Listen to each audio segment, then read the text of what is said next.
Saints, I'm so glad that you've taken a moment to listen to today's abiding reflection. It is taken from Acts chapter 1. Allow me some background information. Jesus chose 12 men, 12 apostles, and before them, he lived his life. Sinless, perfect life. Not only that, he shared with them, shared messages, sermons, life-changing. He performed miracles. In fact, they partook of some of the miracles that Jesus performed. They were participants. Like, for instance, when Jesus multiplied the bread and the fish, they participated in that miracle. You remember it was Peter who walked on water. He participated in that miracle with Jesus. So not only did they sit under Jesus and observe him, they heard him, they partook of some miracles, and they saw miracles. You would think that these men were more than ready, graduated in fact, to go out and to proclaim the gospel. But no, that's not what we find in Acts chapter 1. In fact, Jesus said to them, wait. He said, wait, don't do anything. If there was any person, any group of men more qualified to do the work of the ministry, you're looking at them. These 11 men were ultra qualified. You would think they would be ready.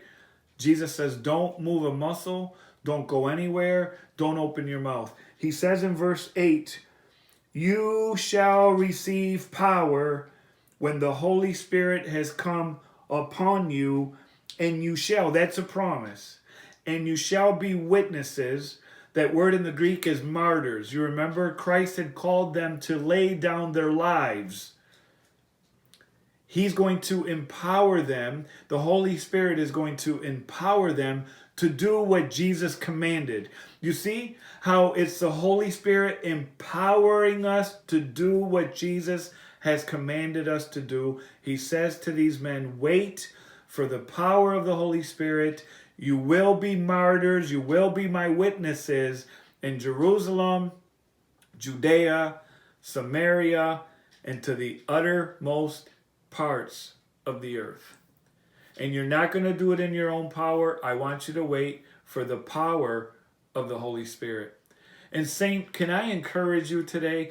Maybe you're frustrated. Maybe you're tired. Maybe you're confused because what you're doing in your own power.